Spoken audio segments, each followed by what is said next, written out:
What is up guys, Remedies here, and welcome back to another dose. In today's video, I want to talk about how it is that I take my notes as a fourth year medical student studying at King's College London, because I've realized this has changed quite a bit as I've progressed through medical school. I'm going to break up this video into two parts, the first of which is showing you and explaining to you how it is that I take my notes and why I think that my note-taking method is valuable. And then in the second part of the video, I'm going to run through some real-time live examples of me taking these notes so that you can see how it is that I do it. So now, as a fourth year medical student, I'm currently 2 years into my clinical rotations, 2 years of being in the hospital, talking to patients, carrying out physical tasks and clinical exams. And so the vast majority of my learning comes from being in that physical environment. So the vast majority of knowledge about diseases, their underlying pathologies, treatments, and things like that, I should have already learned and studied in my first 3 years of medical school. And the evidence for me having learned and studied all of this knowledge is hundreds and hundreds of handwritten notes that I've taken on my iPad, which I've uploaded to Notability and synced across all of my devices so that the information is readily available to me whenever I need it. Now, what I usually do year after year is once my lectures and tutorials start, I listen to or watch them and then start taking handwritten notes again on my iPad. After I write down my lecture notes, I would read and study them and then write a condensed version of those notes, read and study the condensed version, and then again write down another condensed version of those notes and repeat the process over and over again until I've distilled my notes down to just the most important facts and pieces of information. Now, the good thing about this technique is that one, it reinforces my learning and memory by forcing me to physically write out the information each time. And two, that's pretty much it. The negative things about using this technique is that, as I'm sure you know if you've written lecture notes before, it takes a long time. And I've actually already written this material somewhere else in my handwritten notes. If you take any one of the major clinical diseases in medicine, for example, rheumatoid arthritis, COPD, heart failure, diabetes, any of these major topics, I've probably written notes on them at least 4 or 5 times in completely different places. And so now if I'm writing down notes on those topics again, I'm just duplicating them. I'm repeating effort that I've already done before. And then the third bad thing about this method of note-taking is that it's extremely passive. It involves very little active learning. You have to really force yourself to think about what it is that you're writing out in order to have that active component of learning. As a result of all of this, when I started my 4th year of medical school, I decided that I was going to take no more handwritten notes, no more rewriting the same topic, disease, pathology, whatever, over and over again. So this brings me on to my active method of learning now in my 4th year of medical school, which is doing past paper questions and reviewing old notes that I've written in Notability.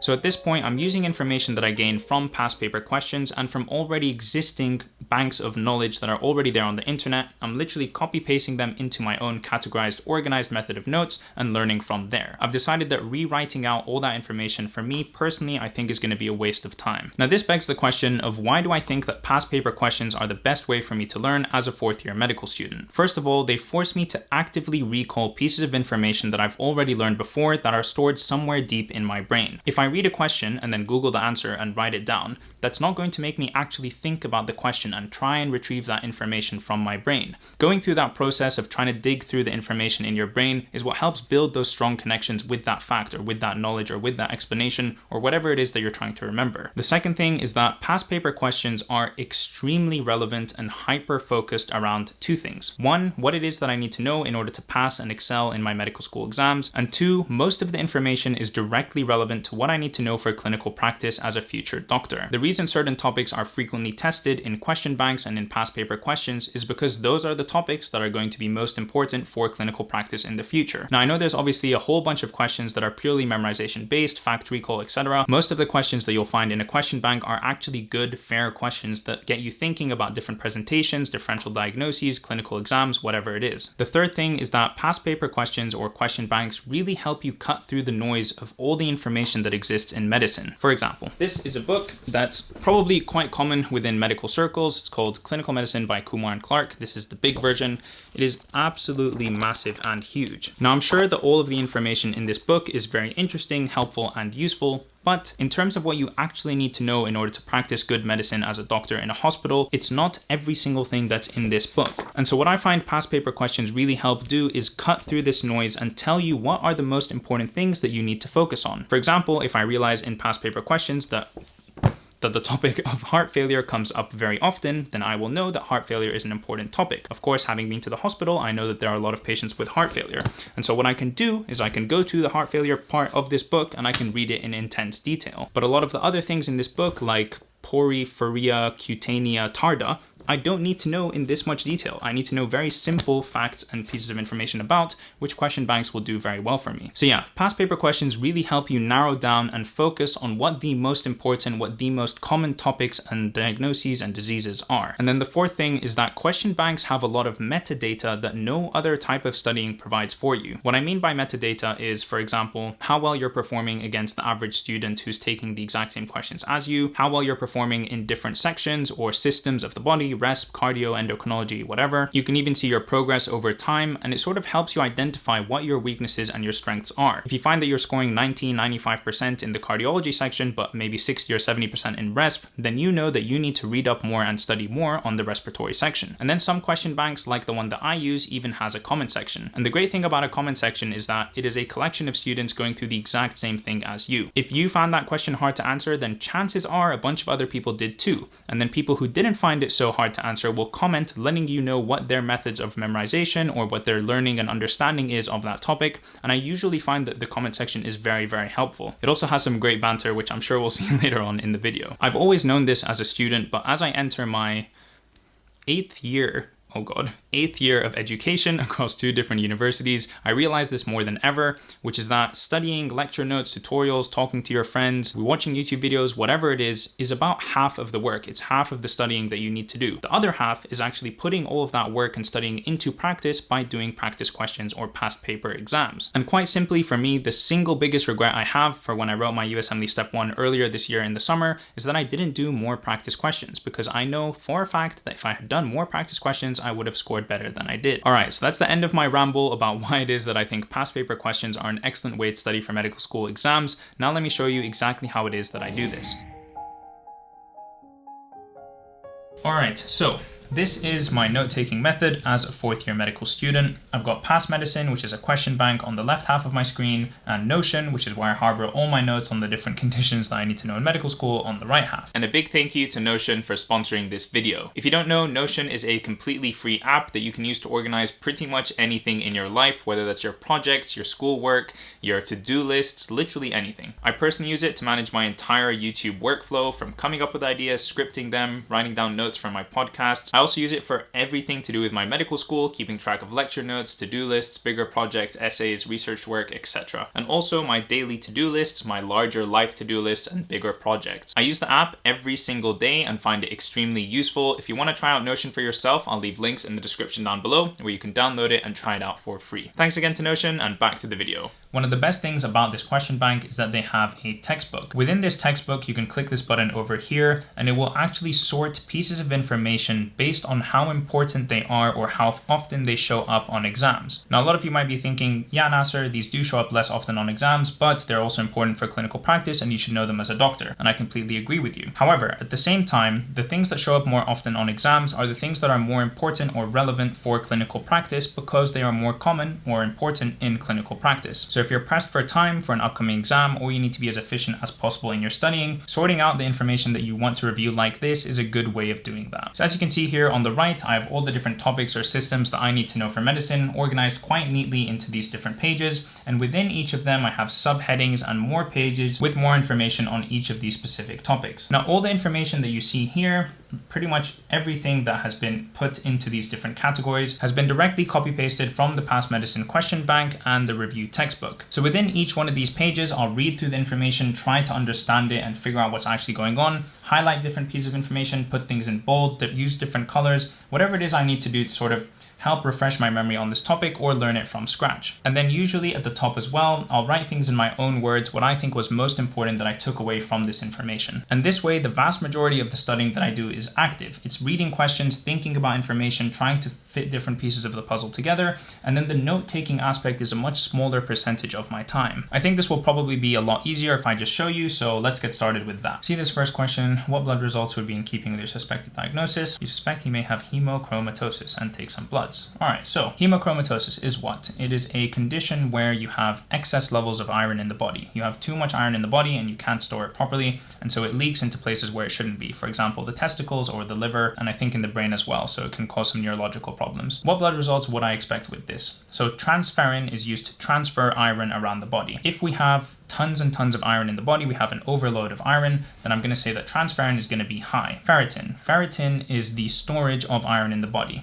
If we have an overload of iron, I'm going to expect ferritin to be high as well. TIBC refers to how much the body is looking for iron. So if we're iron deficient, then TIBC will be high. That's what I remember. So now it must be low. So transferrin high, ferritin high, and TIBC low. Nice. That way, I've sort of worked through the question. I've managed to arrive at the right answer, which is great, especially since I'm doing this live on camera. So the first important thing that happened there is I had to think really long and hard about a whole bunch of different aspects of medicine in order to arrive at the right question. If I was simply taking notes on hemochromatosis, okay, hemochromatosis is a lot of iron. A lot of iron means you'll get these blood levels. Then I won't be actively thinking about the information. I won't be trying to suck it in and absorb it and learn it and remember it. Now that I've learned this very valuable piece of information, I know that we're talking about hemochromatosis. So I'm going to go back to my conditions and I'm going to put in hemochromatosis. Hemochromatosis is what? Kind of fits in a lot of different places, but let's go with metabolism. So the first thing that I do is I copy paste all this information that the question bank provides me with on hemochromatosis. All right. As you saw when I was answering this question, I already know a decent amount about hemochromatosis and enough in order to answer that question correctly. So all these notes here, I'm going to read through, but I'm going to scan through them. I'm not going to read them in super intense detail. I'm not going to try and understand every single aspect of it. If I read something that's new, that's different, that I haven't heard of before, or that I think is important, I will write it up over here in caps lock. At the same time, I'm going to highlight pieces of information here that I think are important. So let's do just that. So what was the main learning point about this? Okay, investigations will show. So those are the main lab results that I'm going to see, and I'll highlight them in, I don't want to do green, I want to do red, or yellow actually for investigations. So I know that this is the important information that I took away from this question. So now I'm going to read through the information and look for other important things that I need to know. Sort of iron absorption and metabolism. I guess I put it in the right place. Caused by inheritance of HFE, okay, on chromosome 6. So anything that I highlight in yellow has to do with investigations. Anything I highlight in green has to do with treatment or management. Anything in red is something very important, and anything written in caps lock or bold is obviously something very important as well. Now you'll see as I go through my notes, I try and do this color coding as often as possible, but I'm not gonna lie, some of the times I'm just really not bothered. I'll highlight a piece of information and color it something, whatever the color is, just so that I can have it colored and know that it's important in the future. So that's just a quick example of how I would take the information that I learned or that I already knew from a past paper question and put it into my notes. The last thing I do before I move on to the next question is I check the comment section, but there's no comment section on this question, so on to the next one. All right, so again, starting with the final sentence of the question, given the likely diagnosis, which imaging is likely to be diagnostic? I can't answer based on the sentence, so I need to read this first. What's going to be diagnostic? So sensorineural hearing loss means it's not conductive. It's something to do with the nerves. Anything that sort of doesn't show me soft tissue, connective tissue type things is not going to be very useful for me. Otoscopy, you're not going to be able to see anything to do with sensorineural hearing loss. Doppler ultrasound is going to be for blood flow, unless there's not enough blood flow to a nerve. Not sure that's going to help me too much. X-ray of the head is going to show me physical structures, so don't think that'll help either. I think it's either CT head or MRI of the CPA. I know that this piece of anatomy is involved in hearing loss, but I'm trying to remember why. It's for a schwannoma. So a brain tumor that grows at this specific place can affect hearing loss, or can affect hearing rather. The only thing is I would expect this stem to be showing me or leading me towards something that shows that this patient might have neurological symptoms because of a mass growing in her brain that would lead me to a tumor. Gonna go with this. Great, happy I knew that. And there we go. The main important learning point here is that acoustic neuromas, I think otherwise known as schwannomas, are best visualized by an MRI of the CPA. So I got to the thing that they were trying to get me to look at or think about in this question. And again, I had to actively recall that piece of information from something that I did while I was studying for my step 1 exam. So let's see if I can find that neurology. So somewhere in these notes, I will have written about the cerebellopontine angle, a schwannoma in the brain. Schwannoma, classically at the cerebellopontine angle. So I have these notes somewhere. I've written them down before, and I don't want to go and keep writing it down 100 times. Here we go. Hearing loss, tinnitus, and ataxia. The stem mentioned hearing loss and tinnitus, and I said that I wish the stem had told me something else, some other neurological sign that would indicate a tumor in the brain, which is ataxia. So I know this information. I've written it down before. I've learned it. I've studied it. And so I don't want to go ahead and keep writing it over and over again. Now what I'm going to do is take away this very important information. So a vestibular schwannoma is a tumor, but I wouldn't necessarily put it under my categories of oncology because that's more for cancers. So instead I'm going to put this in neuro under tumors. And I don't think I have a page for tumors. So I'm going to make make a new one. Like I said, I know almost all this information already. So now I'm just going to read it. I'm going to scan through it and see what I think is most important. So 90% of cerebellopontine angle tumors. Very important because that's how I arrived at the answer to the question. Classical history is vertigo, hearing loss, tinnitus, and an absent corneal reflex. So that's part of the triad from my previous notes that I didn't have. Now this is quite important, which I hadn't remembered properly. So it can affect these cranial nerves, 8, 5, and 7. So again, since this is important, I am going to highlight it, and now I'm going to read it and try and understand it and remember it. So now another piece of information that I know is important because I've studied this before is this here. So I'm going to highlight it. I know it's going to come up on the exam at some point. This is quite good. Management, urgent referral to ENT. It's likely to come up on my exam, so I'm going to highlight it as well. So like I said, last thing that I do is I check the comment section because either there's going to be something really funny, which is going to make me laugh and make studying this a little bit funner, or there's going to be some useful piece of information there written by other students that I can use in my own notes. So can someone explain why this can't just be Meniere's disease? I didn't even consider Meniere's disease as a differential diagnosis, and maybe I should have because 14 other people also considered this to be Meniere's disease. So let me read about why it might be that differential. You expect to get all other symptoms Meniere's, oral fullness, episodic in nature, dizziness, vertigo, sphere, the patient can't function. Okay, so probably the reason I didn't consider it as a differential is because it was missing all these things. However, now I can go to my Meniere's disease note. Where is it? Ear, nose, and throat. Ear, Meniere's disease. Put the information here.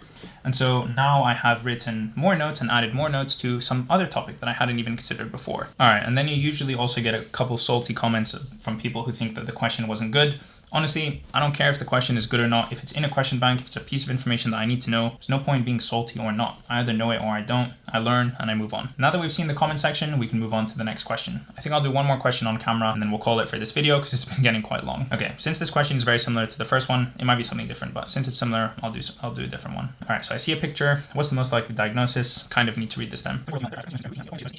I'll be honest with you, I have absolutely no idea. Polymorphic eruption of pregnancy. Never heard that before. Pumphylix.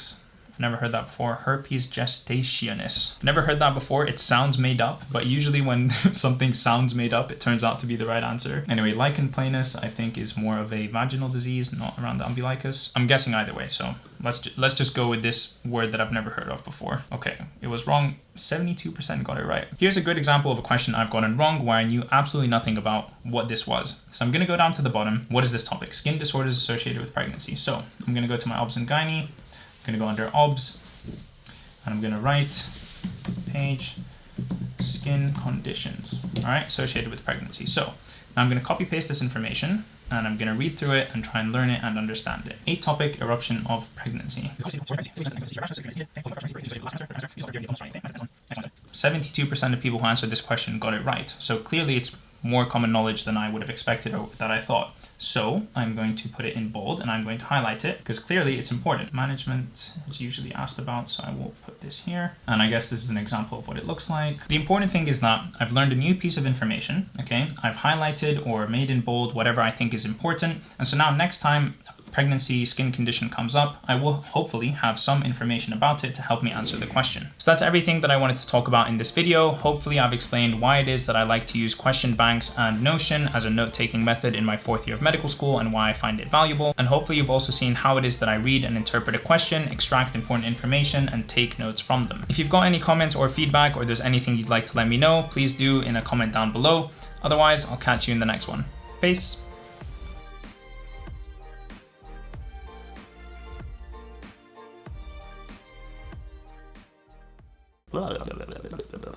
Let's wait for the ambulance to pass.